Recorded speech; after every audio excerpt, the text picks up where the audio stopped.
Principle 13. Rational Management and Resources.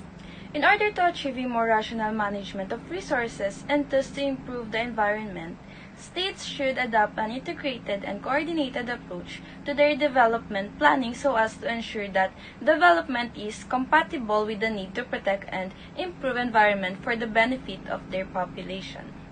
Next is Principle 14. Rational Planning. Rational planning constitutes an essential tool for reconciling any conflict between the needs of development and the need to protect and improve the environment. Next is Principle 15. Human Settlements.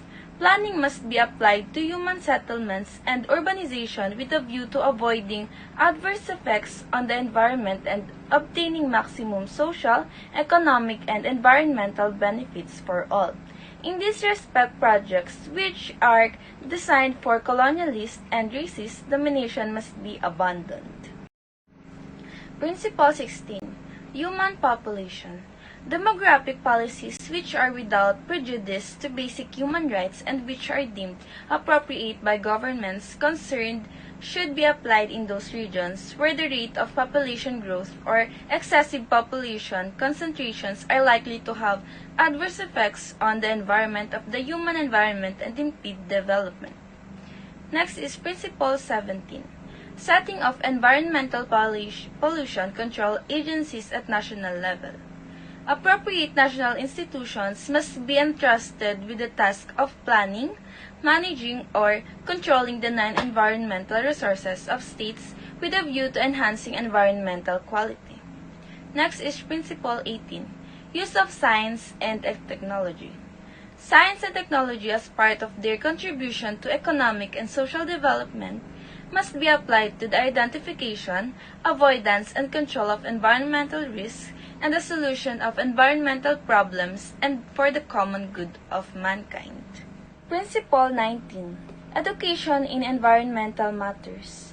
Education in environmental matters for the younger generation as well as adults, giving due consideration to the underprivileged, is essential in order to broaden the basis for an enlightened opinion and responsible conduct by individuals, enterprises, and communities in protecting and improving the environment in its full human dimension. It is also essential that mass media of communications avoid contributing to the deterioration of the environment, but, on the contrary, disseminates information of an educational nature on the need to protect and improve the environment in order to enable MALT to develop in every respect. Next is Principle 20.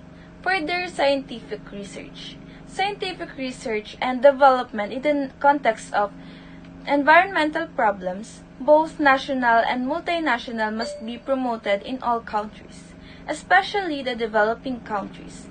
In this connection, the free flow, up-to-date scientific information and transfer of experience must be supported and assisted. To facilitate the solution of environmental problems, environmental technologies should be made available to developing countries on terms which would encourage their wide dissemination without constituting an economic burden on the developing. Next is Principle 21.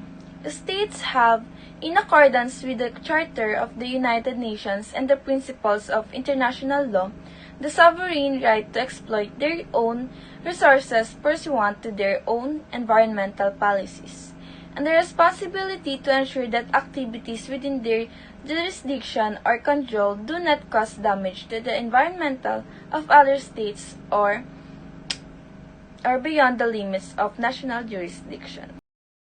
Principle 22. Development of international law.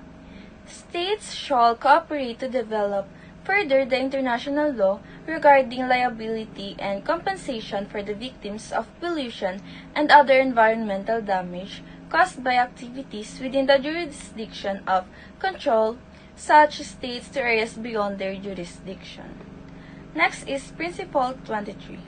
Without prejudice to such criteria as may be agreed upon by the international community or to standards which will have to be determined nationally, It will be essential in all cases to consider the systems of values prevailing in each country, and the extent of the applicability of standards which are valid for the most advanced countries but which may be inappropriate and of unwarranted social cost for the developing countries. And next is Principle 24. International matters concerning the protection and improvement of the environment should be handled in a cooperative spirit by all countries, big and small, on an equal footing. Cooperation through multilateral or bilateral arrangements or other appropriate means is essential to effectively control, prevent, reduce, and eliminate adverse environmental effects resulting from activities conducted in all spheres, in such a way that due amount is taken of the sovereignty and interest of all states. Principle 25. Coordinated and dynamic role.